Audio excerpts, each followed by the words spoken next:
Eu tenho um microfone aqui. Bom, gente, acho que já está caminhando aí também para o fim. Em relação à pergunta do Sócrates, de fato, eu acho que uma proposta, uma proposta como essa do Mundial do Futebol de Rua poderia ter tido uma acolhida do governo federal. Houve um entendimento, uma parceria importante aqui do governo municipal, porém num diálogo muito direto com a Nádia Campeão, né, que é vice-prefeita ligada ao PCdoB, tradicionalmente ligada à pauta do esporte, enxergou e nos apoiou. A gente nunca sentou com a Haddad, assim. Quando ele for ver, o negócio já vai estar funcionando, ele vai querer fazer discurso lá, mas ninguém vai fazer discurso lá. Não vai ter palanque no nosso futebol. Não vai ter palanque. Vai ter Copa, mas não vai ter palanque, porque o Mundial de Futebol de Rua não vai ser palanque para ninguém. As pessoas podem ir lá e vão lá, mas a gente vai adotar essa postura. A gente fez inúmeras gestões na Secretaria-Geral da Presidência, até que eu tive um encontro decisivo com o Gilberto Carvalho, e na base da canetada, quer dizer, conseguiu movimentar as estatais a ponto de o nosso projeto ser acolhido pela Petrobras, sob pena da gente. O nosso evento custa R$3.800.000. Não sabe que é ter 240 pessoas, né, são 270 pessoas de 24 países, só de alimentação é R$100.000, quer dizer, é tudo na base da parceria, quer dizer, o SESC entra com uma coisa, o Secretaria de Saúde com a outra, o Secretaria de Assistência com a outra, e assim a gente vai fazendo. Acaba sendo bom depois, você não fica na mão de patrocinador. Eu queria contar uma história interessante. No auge do nosso desespero em fazer um evento desse porte sem dinheiro, me liga lá na Centro Educativa Fiat, oferecendo patrocínio. E a gente está com o Comitê dos Trabalhadores da Volkswagen, levando o nome da Volkswagen, que inviabiliza qualquer negociação. Mas eu também depois eu achei que foi bom, né? Porque a gente não fica. Vocês viram o marketing da Fiat? A nossa festa é na rua. Imagina o que eles não iam querer fazer com o nosso evento, que iam ficar querendo, porque a gente não ia ceder nosso evento para ações marqueteiras. É evidente que a gente dá todos os créditos a quem nos apoia, porque também não somos, né, hipócritas. A gente recebeu apoio, a gente dá a visibilidade. Mas ainda bem que essa cidade tem uma lei Cidade Limpa que regulamenta e limita as propagandas. Mas a Fiat veio nessa vibe de também transformar a nossa arena numa extensão da sua comunicação. Mas enfim, aí eu acho que acabou que esse despojamento, essa falta de recurso acaba também nos dando liberdade. A gente pode fazer, né, da nossa forma. As relações com o governo não são relações de financiamento, né? O governo municipal não está pondo um tostão na ação educativa, né? Ele está viabilizando coisas e isso tem sido interessante. O governo federal acordou, mas não incorporou. Ele está apoiando meio que na obrigação, eu acho assim, não incorporou.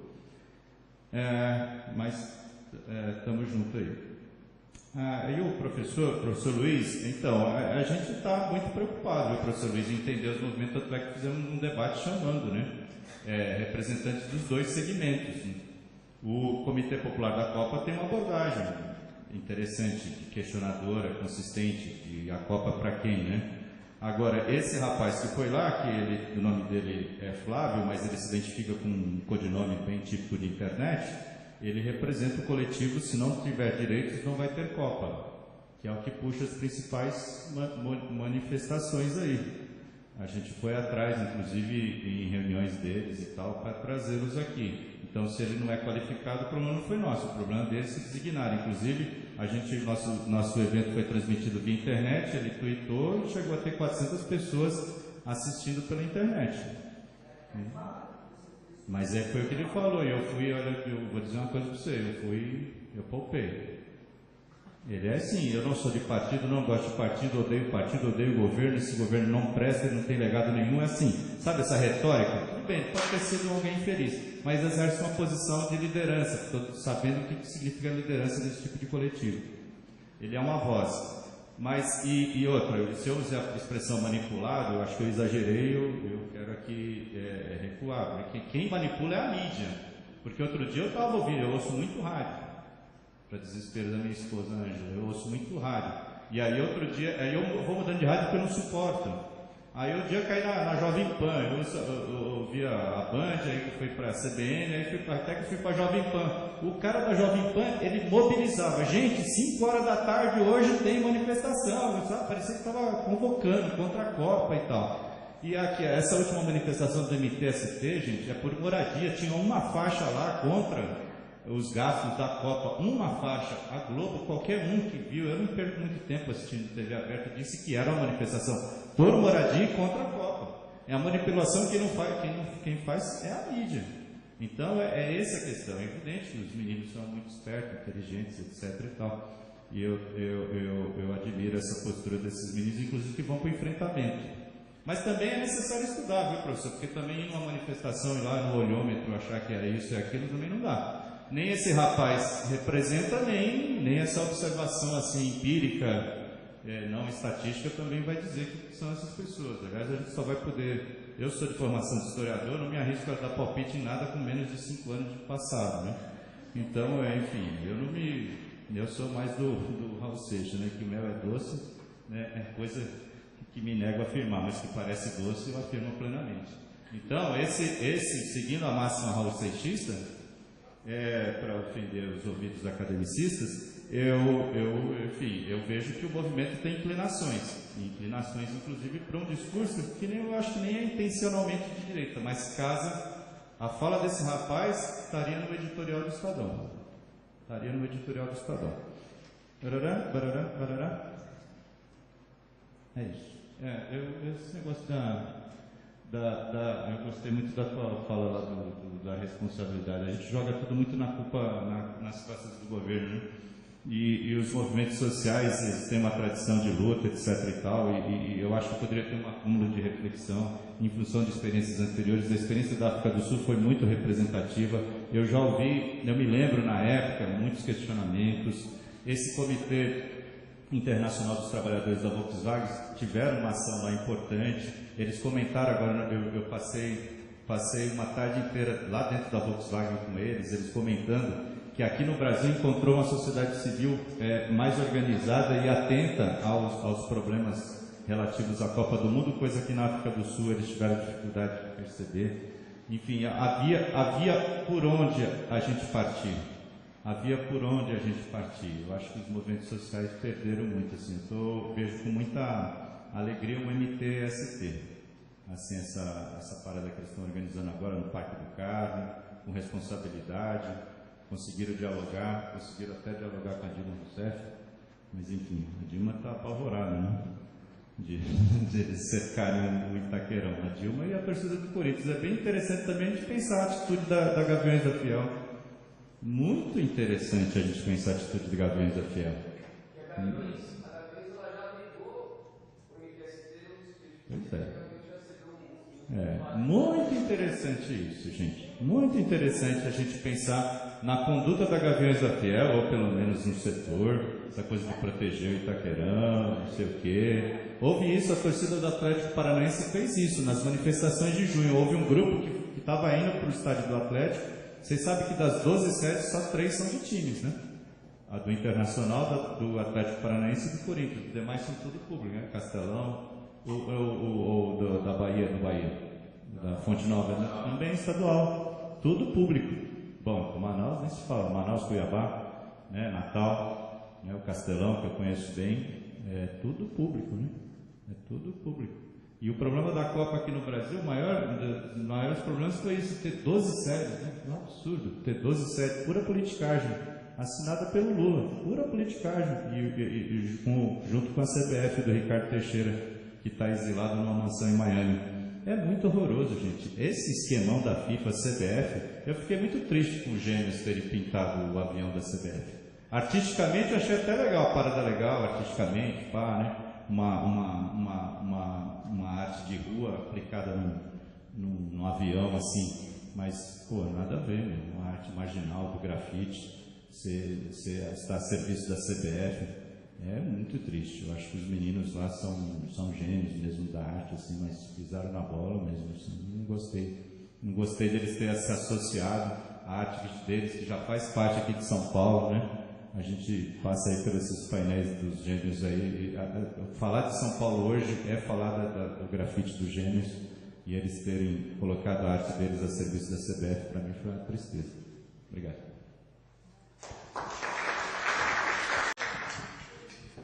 Bom, eu queria fazer só 2 observações, começando aqui pelo fim, pela fala ali da colega, mãe do moleque, da menina, que não falou o nome dela, a Patrícia, né? Patrícia, né? Que eu acho muito importante, né, ouvir essa fala aqui dentro dessa casa, né, do Diese, essa reflexão, né, sobre o papel do movimento sindical organizado, dos próprios movimentos sociais, porque é muito fácil culpar o governo, ou como eu, culpar o PT. Porque eu não estou culpando o governo, gente, porque eu faço uma distinção entre... Eu não culpo o governo propriamente. O governo, ele colocou recurso à disposição, fez convênio, disponibilizou o dinheiro, né? Tinha um projeto, claro, que todo mundo aqui sabe, desde 2005, aí depois de 2006, foi fazendo. Agora, se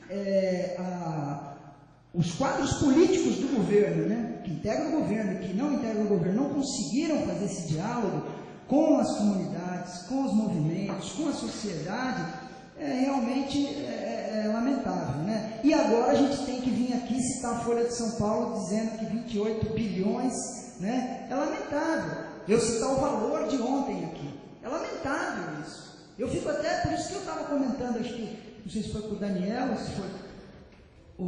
se foi com o Leonardo, eu falei, eu acho que já virou fio, né? Eu acho que essa direita já virou fio. Ela falou, olha, nós demos nossa colaboração para vocês aí, agora a gente vai faturar, né? Porque a gente não pode ter uma catástrofe. É um empreendimento econômico de escala global, tem parcerias, né, globais. Então, eu acho interessante ouvir essa reflexão, porque eu não seria capaz de fazer, nem não me lembrava de agora, você falando, eu vi notícia disso mesmo, teve mesmo, né? E a gente não conseguiu. E também queria destacar da fala do Luiz, eu acho que essa questão da violência é uma das maiores heranças da ditadura militar, nós sabemos, como você bem lembrou, a força pública aqui em São Paulo foi militarizada pela ditadura. A mortandade da juventude, especialmente dos meninos e negros aqui em São Paulo, é uma coisa horrorosa, tem grau de epidemia. Eu trabalhei, ajudei na elaboração de um projeto de lei da vereadora Lucila Pisani em 2001, e fizemos um estudo em que as pessoas que morrem na faixa etária entre, acho que se me recordo bem, de 16 até 20, 21 anos por aí, aqui nas regiões aqui da Zona Sul de São Paulo e nas regiões da Zona Leste, elas são qualificadas como epidêmicas. Qualquer pessoa naquela faixa de idade que morresse, se morresse de diabetes, se morresse de unha encravada, é uma epidemia. E eu acho até que, se a gente for lembrar, e depois os historiadores poderão contar, o acirramento de toda essa batalha campal de junho do ano passado, que não precisava ter sido necessariamente assim, se deu por conta da intervenção do governo do estado de São Paulo contra os meninos aqui na Consolação. Se vocês se recordam, eu me recordo bem, né? Que aquilo foi um massacre, que teve mãe de família que levou bala de borracha dentro do ônibus, um negócio absurdo, né? Então a gente deve muito a esse governo do estado de São Paulo e a sua polícia militarizada, e ficou uns 4, 5 meses depois para promover o camarada lá que foi o comandante da ação. Ele saiu, parece que da rota, e mandaram ele para um outro lugar, mas não teve punição, não teve nada, mas também não teve nenhuma discussão também a respeito do Carandiru. A gente sabe que os crimes estão prescrevendo, então acho que é bem lembrado isso. E, né, por fim, queria agradecer só aqui ao Diese, né, em nome do canal, aqui dos meus amigos, Daniel, Leonardo, pelo convite, e dizer que eu acho que vocês estão de parabéns por fazer essa reflexão, que ajuda muito a gente começar a olhar toda essa situação de uma forma crítica, porém serena, que é isso que a gente precisa para poder avançar, né? Não, acho que não interessa aos trabalhadores nada que seja esse enfrentamento belicoso, inclusive militar, que a direita quer e faz pressão para que a gente entre nessa vibe muito louca, porque eles sabem que se botar a gente nesse campo, nós vamos perder. Obrigado.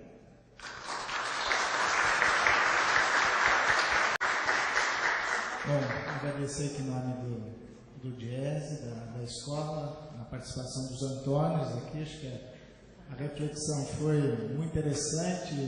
Agradecer aos colegas do Diese que prepararam aqui esses convites. Acho que acertamos aqui. Nós tivemos a oportunidade de olhar para essa discussão com diferentes visões, né?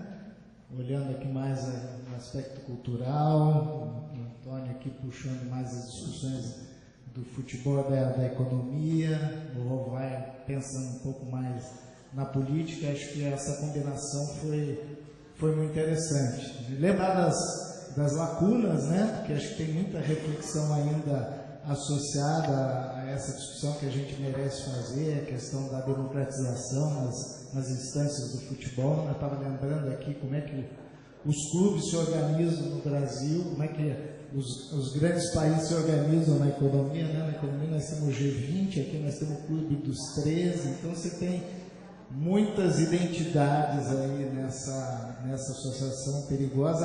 A ausência aqui, como lembrou a Patrícia, de uma presença mais firme da casa aqui, né? Do movimento sindical, porque acho que tem muitas questões que nós não levantamos aqui sobre a condição de trabalho dos jogadores, né?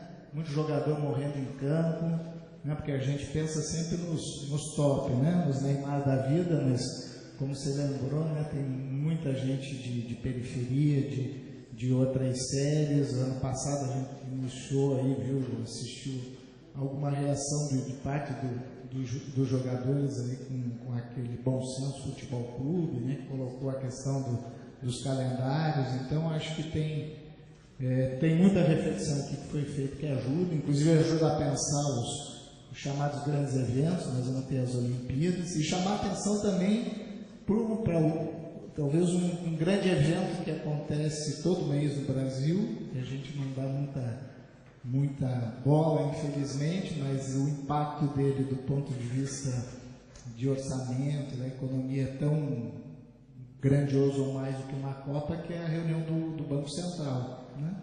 Toda vez que o Banco Central reúne uma vez lá por mês, a decisão ali são muitas Copas do mundo, né? Que estão em jogo. Então a gente também prestar atenção para isso, e agradecer então mais uma vez a presença de vocês e dos participantes aí. Obrigado, e estão convidados para a gente fazer um rachão ali agora na saída.